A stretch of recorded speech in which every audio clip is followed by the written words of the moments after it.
الحمد لله والصلاة والسلام على رسول الله. يا أخوان الكرام، في سورة الأنعام بعد أن قال الله عز وجل الذين آمنوا ولم يلبسوا إيمانهم بظلم أي بالشرك أولئك لهم الأمن وهم مهتدون، ذكر بعدها مجموعة من الأنبياء وتلك حجتنا آتيناها إبراهيم على قومه، ثم ذكر جملة من الأنبياء تقريبا حوالي 16 نبي، كل الأنبياء هؤلاء ذكرهم. بماذا ختم بعد أن ذكر هؤلاء الأنبياء كلهم؟ انتبهوا يا إخوة.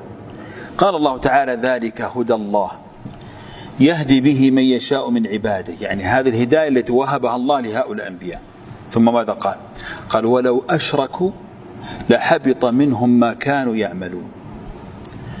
انتبهوا يا إخواني، لا مجاملة في التوحيد عند الله عز وجل، لا مجاملة، بل حتى رسول الله صلى الله عليه وسلم قال الله له كما في سورة الزمر ولقد أوحي إليك وإلى الذين من قبلك لئن أشركت لا يحبطن عملك ولا تكونن من الخاسرين. انتبهوا للتوحيد يا كرام، انتبهوا للتوحيد.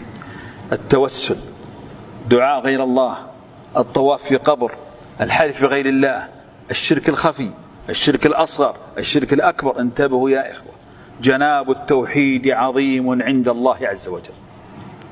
احرص انك ما تقول كلمة حتى تفهم معناها، ولا تذهب إلى مكان حتى تعرف هذا يرضي الله أو لا يرضي الله، ولا تقسم بقسم، ولا تتوسل، ولا تدعو إلا وأنت تعرف أن هذه صيغة مناسبة. ودائما كرر قل اللهم إني أعوذ بك أن أشرك بك شيئا وأنا أعلم وأستغفرك من الذنب الذي لا أعلم. التوحيد، أسأل الله أن يميتنا عليه وأن يحشرنا مع أهل التوحيد يوم القيامة. صلى الله وسلم على نبينا محمد.